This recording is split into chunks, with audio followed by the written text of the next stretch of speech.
This must be it. The basement door is weather-worn. The copper nails holding the upholstery in place have turned green from sea air, and there's a knocker shaped like a lion's head. The royal lion, Guillaume's kitten. This knocker will last a lifetime and then some. The leather upholstery is worn and rough against your jaw. You don't hear any movement. In fact, it's oddly silent in the yard around you. You knock silently. The upholstery muffles the sound. No response comes from the apartment. You try to be as silent as you can. It takes a bit of rattling of the handle to loosen the bolt. Finally, the door unlocks with a small clack. Thoughts race through your head. Good job. Let's go now. I'm sure there's nothing interesting in there. Only curiosity could account for stepping over that threshold. Maybe there's treasure in there. A white alligator. A fountain of quicksilver. As you hold the open door, you can feel the air moving. A little draft, a whistle.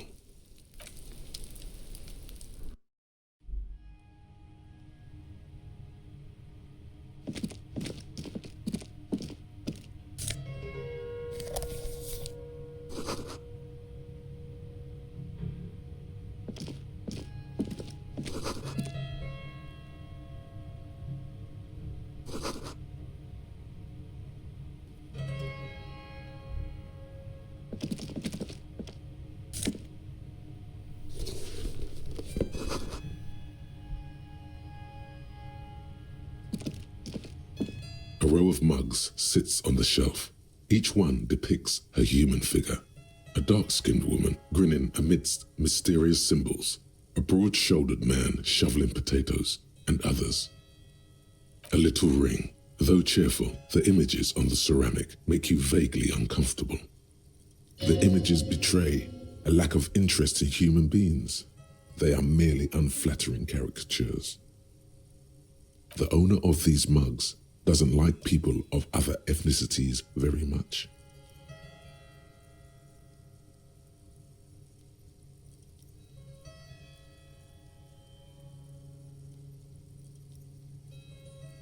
This person is unhappy.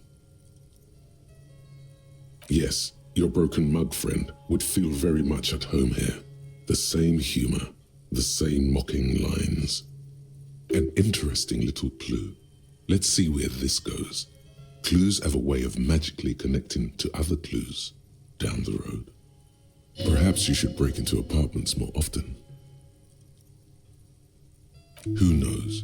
Could be. But this clothes in a trash lead doesn't really seem like it's going anywhere. Still, good thing to keep in mind.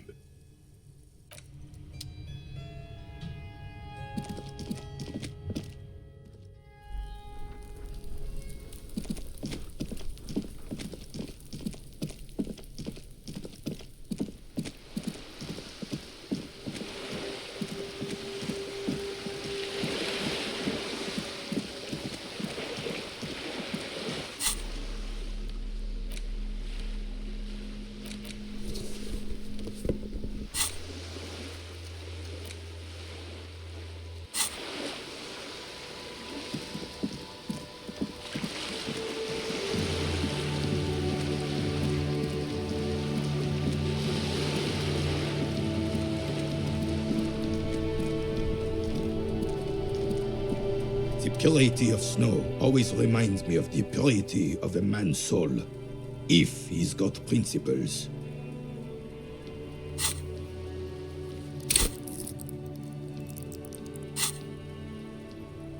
Yes, the Debardeurs Union pays me to stand vigil during the nights. Not out of any political allegiance, mind you. I'm an old man. Don't sleep more than a few hours every night anyway, and money is tight. He feels like he has to justify himself for some reason. Yes, it does. Unfortunately, I wasn't working that night. Been on a 2-week leave since last Monday. No one. The boss has been on man since last Monday. There's no other guard. It's just me. Yes, It's... It's not actually an issue. I mean... Look, officer. The container yard doesn't actually need a guardsman. Never had one before, René. Monsieur Claire had that booth built specially for him. It's mostly decorative. The possibility of someone being in there is enough to discourage any ill-minded individuals. Evrard created this job for René because he knows the Royal Carabinier's pension of honor and PTSD isn't something a man can live off. A decorated Kingsman collecting tear reflects bad on the whole neighborhood. His work... It's not charity. Not to me. Up there, I give it all I got. I earned my keep. But you're right, officer. There is no middle ground. It's do or die. She is nobody. This is none of your concern, and I refuse to discuss my private affairs with the RCM. The lady is Jeanne-Marie Beaulieu, and she sure as hell wasn't a nobody. Yes. Like I said, it would be up anyway, so might as well keep an eye out. It keeps my senses sharp. Ah, yes! King Philip III on his steed. A reminder of what Revachol once was. Oh, absolutely. At the mercy of a cocaine-snorting tyrant who emptied the treasury so he could sleep on a bed of gold. A superpower, feared and respected. A testament to what this country can be under the leadership of a true king. Someone who knows how to rule. Decisively, without fear of offending the sensibilities of the frail and weak-minded among his subjects. This is something the insurgents never understood. Revachol would be a different place if more people realized that. We could still be the... Don't get started on that again. What happened, happened. The Carabinier doesn't reply, but his entire being communicates unbreakable resolve. No one and nothing can change this man's mind. He is as rigid as they come, still in that antique uniform. It's a symbol for him. Right.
The pockets of these new jeans are perfect for stick. Hey, not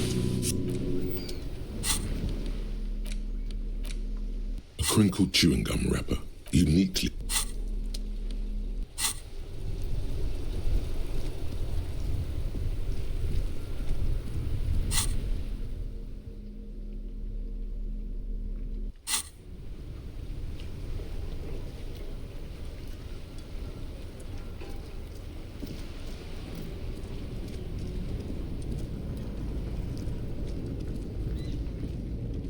I saw you poking around in Lady Driver's lorry. She in trouble?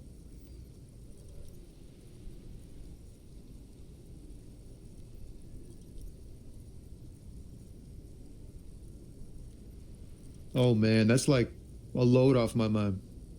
All that stress was messing up my rhymes. Oh, you know, Tommy Leham's gonna be a musician. Sprechgesang, but with beats. I've got a lot of free time on the road to hone my craft. Tommy Lam was taken. My real name's Jerry Lafitte. Tommy's way better. It's more him. The man taps his fingers rhythmically against his arm.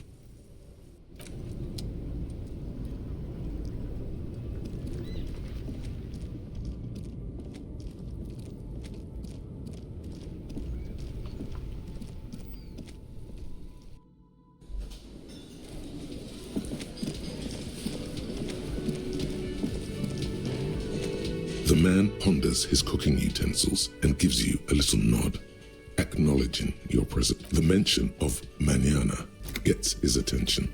He smiles and delivers a whole slew of unfamiliar words and lively gestures. Then he falls silent again. They're friends. The man says a couple of sentences in that strange language of his and then seems to wait for you to speak. Boss need more vodka? Vodka Borscht! I love it, Bratan! Turn it the fuck up and then ask for some yourself. Turning it up seems like a dangerous idea. Honestly, the place is a powder keg. He smiles, nodding vigorously, then pours half a bottle of vodka into the pot. With a whistle, he stirs the brew. He smiles and nods enthusiastically and, chattering away in his language, ladles some brew into a small thermal cup, then hands it to you.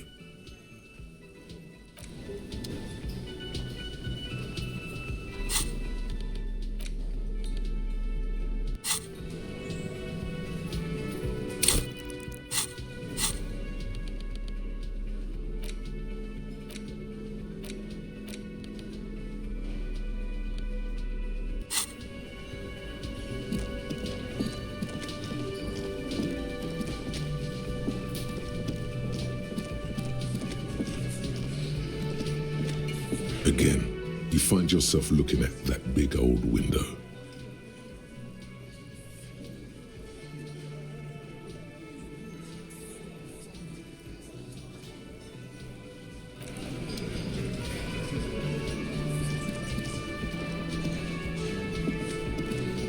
Looks like the circus left town, but the clowns are still here.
The tear machine stands. Your bottles clunk into the machine.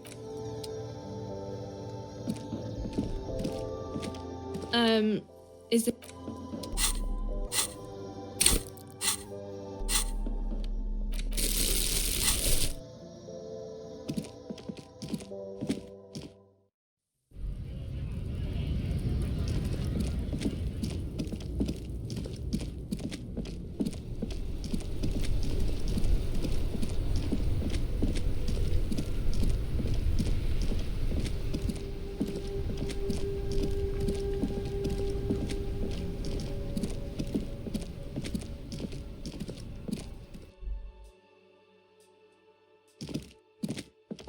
Hello again. How can I help you? Feeling warm and enthralled by the movement of light, while the mind continues to race forward. Lucky bastard, he's probably on Pyrrolidon. It's tough to come by on the street. A drug developed by the military to treat and prevent radiation sickness. It has psychedelic side effects, and it makes your eyes turn yellow.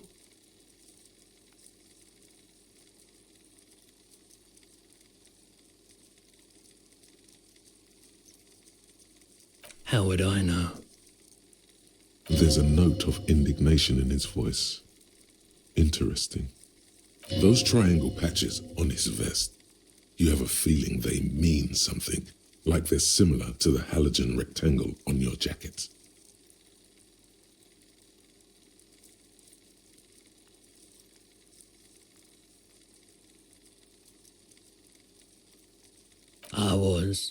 I was with the Emergency Relief Brigade, you know, after the People's Pile disaster. Had to take Pyrrolidon for radiation sickness. That's what you were hinting at just now, wasn't it? He's taken it for mental and emotional, not physical pain these days. We were an all-volunteer force, self-organized, tried to help the fire brigades contain the spill. Tough son of a gun, this one. Respect. I lived by the river since I was a small boy. The Esperance didn't have the art to let it all go to shit without trying to do something to help out. There wasn't much the volunteer force could do, however. We wasted years in the river mud. Years getting sick. A bad idea. Some poor leftist built a particle decay generator in hopes of bringing affordable electricity to underserved communities. It malfunctioned. Radioactive waste everywhere. Probably some of it in you too. There's a reason why everyone's tried to forget any of it ever happened, and why no one has tried to repair or replace the pile. So much disappointment and early deaths. Cancer mostly. And we knew all that was coming even as we were cleaning up as best we could. No one's. Everyone's. So much bitterness. A bunch of poor people built themselves a primitive nuclear reactor, hoping for the best. What do you think is going to happen? The clean-up happened 15 years ago. I was young then. Later, my second aunt died. Left me this shack and all the assorted junk in it. So I came to Martinez. People told me don't go there. It's a shithole. I said, people, we just had a nuclear pile meltdown. I'm gonna get as far away from Forburg as I can.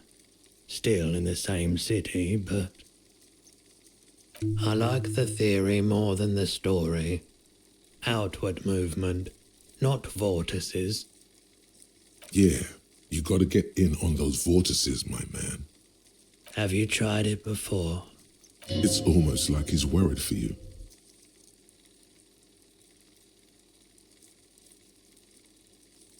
Here you go, man. Yes, darling. That's the coalition government ordained Pyrrolidon. Straight into your gut. Not so sure about this. Of course.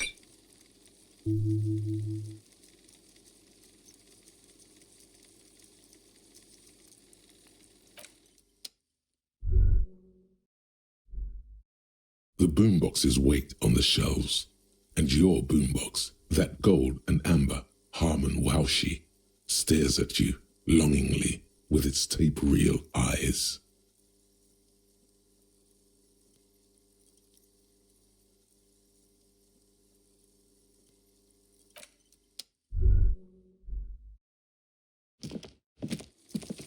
You see rows of toy soldiers guarding the rest of the trinkets.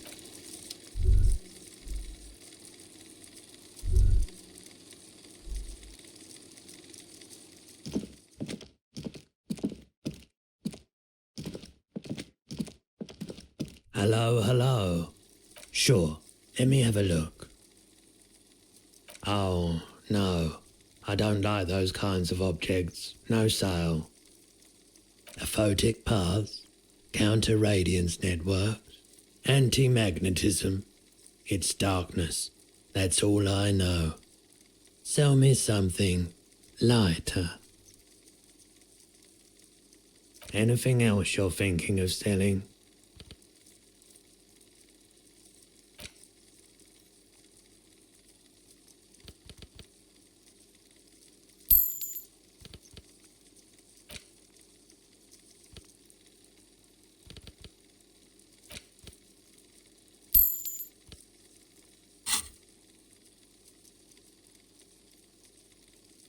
Anything else you're thinking of selling?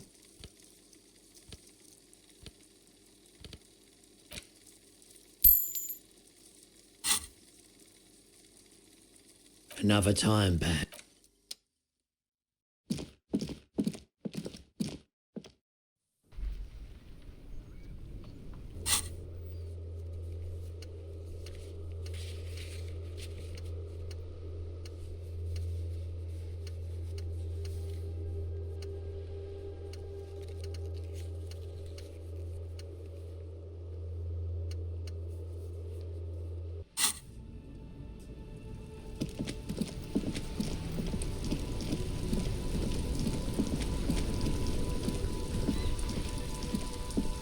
You sit on the wind-worn wooden planks of the bench. You finally stop picking your nose.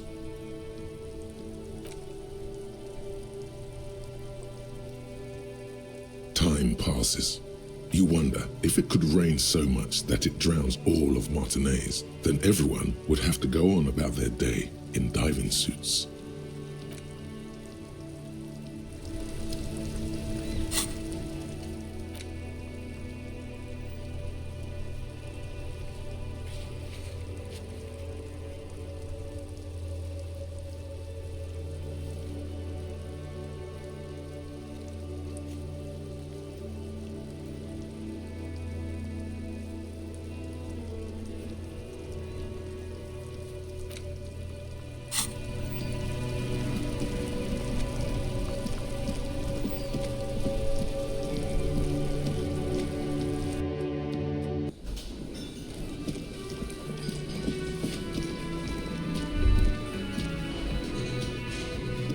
Can I help you? Got the 20 real? Good. You got the room for the night, but remember, you'll need another 20 real tomorrow. How could anyone forget, asshole?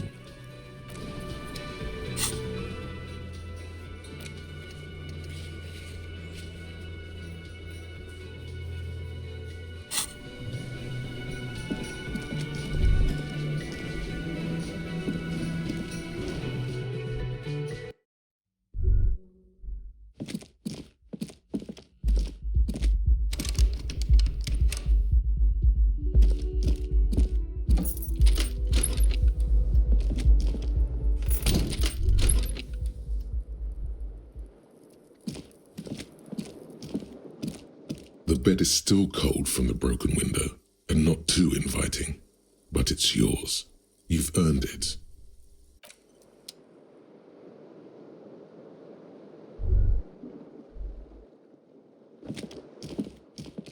The window stands broken in it.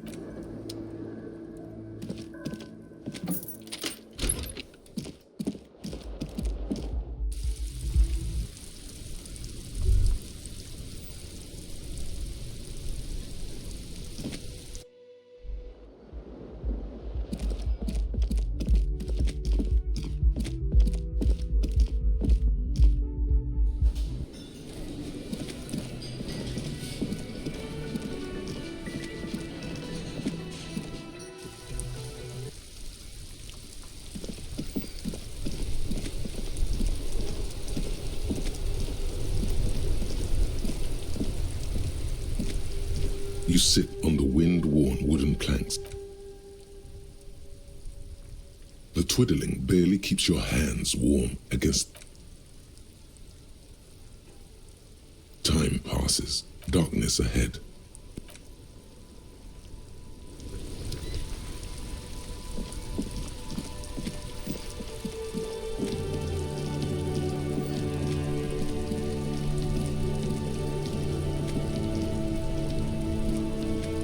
You sit on the wind.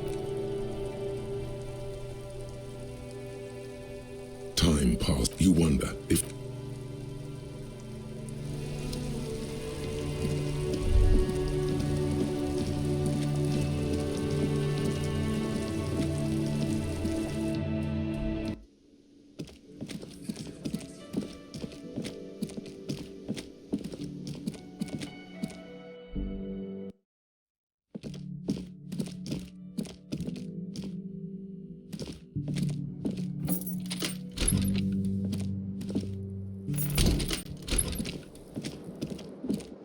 the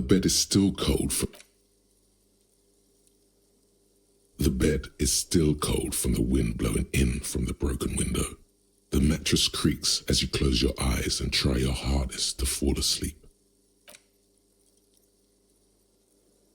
Here we are again, my broken bud. The waves are coming, carrying you away. But you can't go. No, you have to stay. Always half aware of yourself. You're not cooperating, brother man. It's your disgusting body. Even through your sleep, you feel a vague discomfort suffusing it. Your belly and your sides are unpleasantly tender.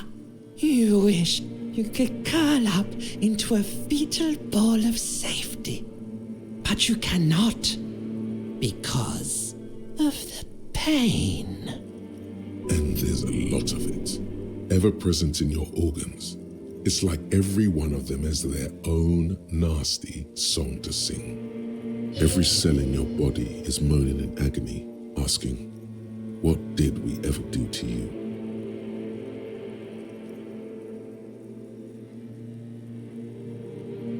Now, you're finally thinking about something other than yourself. Let's see how far that'll get you.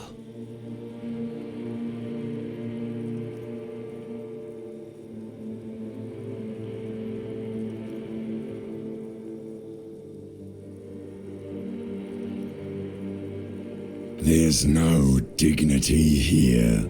Only reflections of your body mass. Flashes of the day. You keep coming back to yourself in the mirror. But why? To admire all your accomplishments? You're just stuck here. In the half-world. Could try looking at other people. Really looking. But why would you want to start doing that?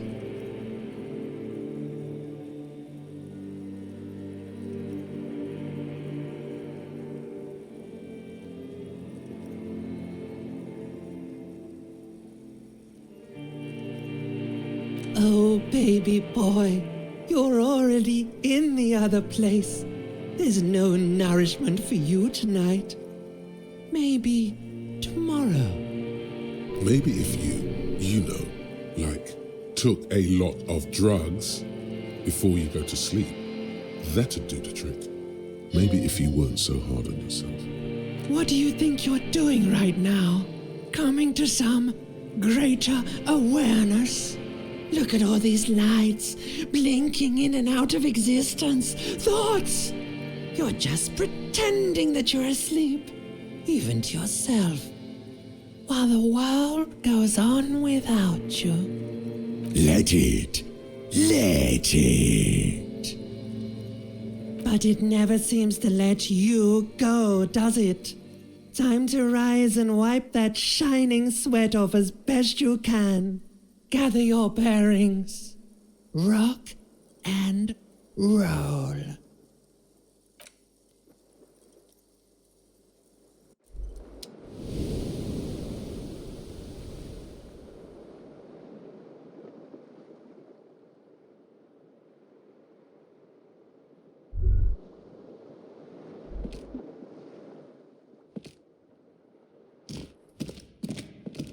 A mirror hangs on the bathroom wall.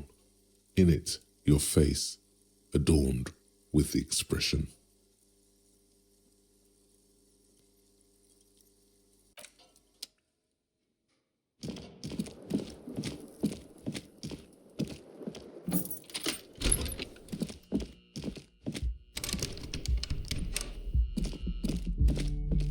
The door is closed. Still nothing. You should punch a fucking hole in the murmur in your ears.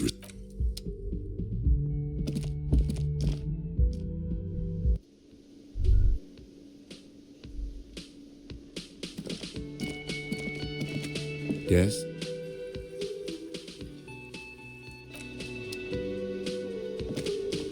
The woman in an RCM patrol officer's uniform winces as she notices you. I would really prefer not to talk to you right now. A patrol officer is the lowest rank in the RCM, below lieutenant and sergeant.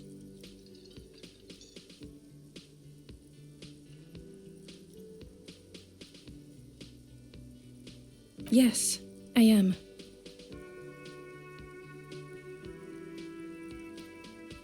I'm definitely not the cavalry. I know. Here's the real deal. I don't know. I mean, why would I want to talk to you?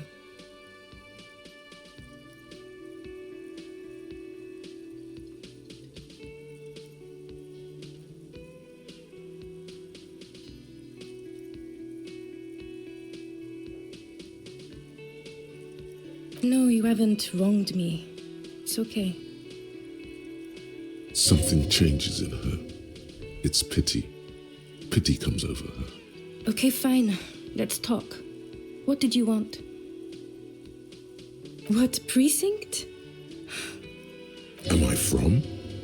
God, he doesn't know. Fucking deranged lunatic.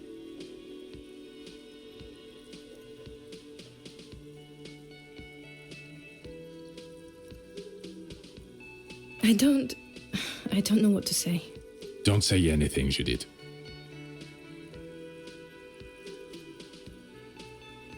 I'm just looking out for...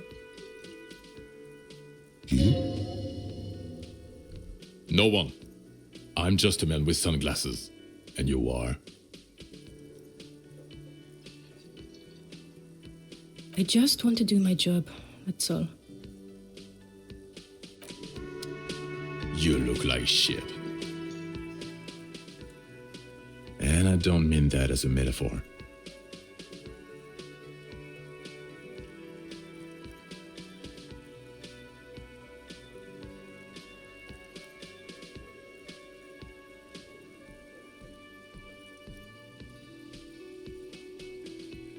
Wow, you seem stable and in control.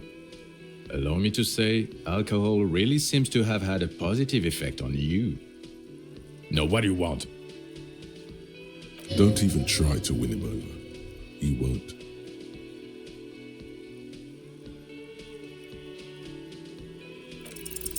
You know what it is. It's like the two of you know each other. Just ask him. Oh, I definitely know you from somewhere. Another life. Yes, from another life. A different life. Maybe the life of a police officer belonging to the ranks of the...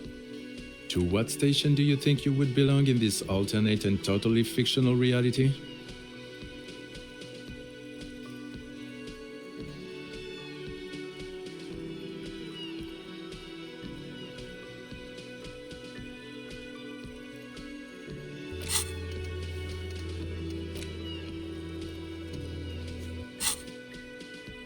Okay, that's plausible. That's entirely plausible. Now we're really getting somewhere. Somewhere good.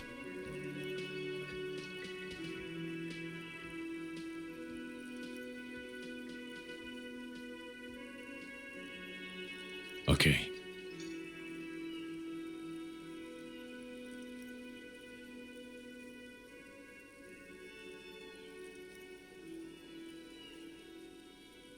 Let's be crazy. Let's say you and I are partners. How's that for a thought experiment?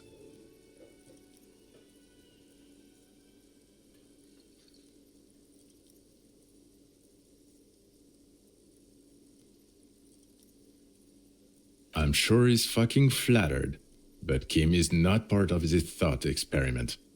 In this one, we're partners. The lieutenant is silent.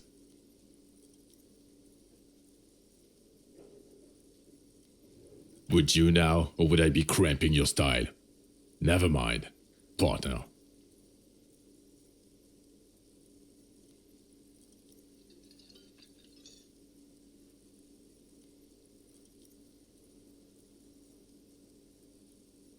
Okay, how about you stop wasting my time and get on with whatever you were doing then? Oh no. You see, I enjoy watching other, better cops solve crimes. And let me tell you, it's been quite a privilege seeing you work. This isn't helping.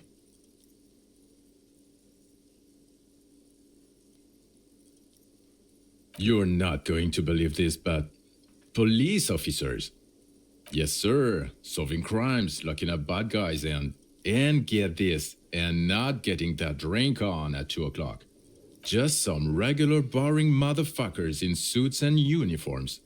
Nothing spectacularly extravagant like you, the far-out son of Lang. Oh, it's you eccentric genius. I mean, with your unorthodox approach to police work, it has to be you. Not even a little bit. It's an urban myth about an officer who is so far undercover he can't remember who he is. As I said, just an urban myth. You are not the son of Lang.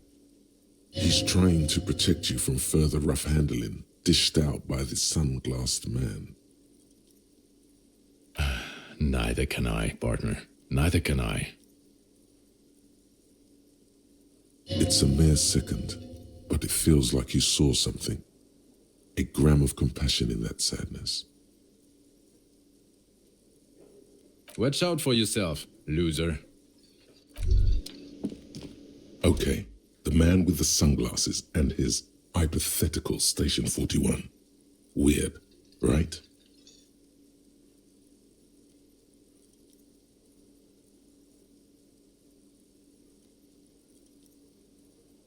There's something missing here. Something you can't put our finger on. You know what? Just ask him. I know it sounds crazy, and you'll probably get laughed at, but still. Of course, yes, it's preposterous.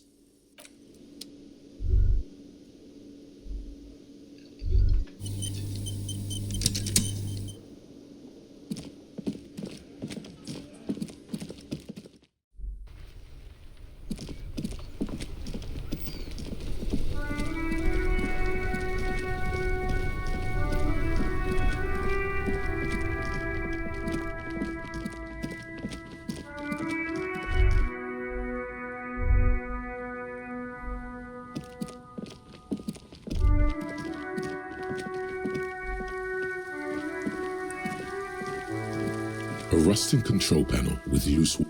You grab the handle and pull the lever up. As soon as the metal connects against the contact pins, you hear a loud clunk. Then, the water lock starts moving.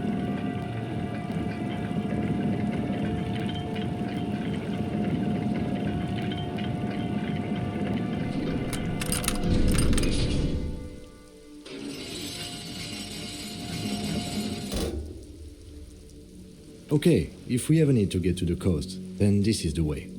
But please, contain your wanderlust for now. I don't want us to get sidetracked, not with everything that's going on. Focus on one thing, achieve it, then the next, he thinks. That's the task chain.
Rust peels off the bent iron posts of the swing. The wind whistles through the skeleton of the small house behind you. There's desolation everywhere. In this yard? Someone thought they could have a summer house in a bloc obscur, for cheap. It didn't work out. They abandoned it about a decade ago. Practically, it's not an official term in any way, but look around. No sewage, broken power lines, crime, drunks. Life is tough in the blocks. It's no place to build a summer house. Yes, for you to pick up as part of the Jamrock Shuffle. It's not meant as nagging, just an observation. We should move. I don't think we will solve the murder with forays into the urban hinterland, at least in this phase of the investigation.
You're back.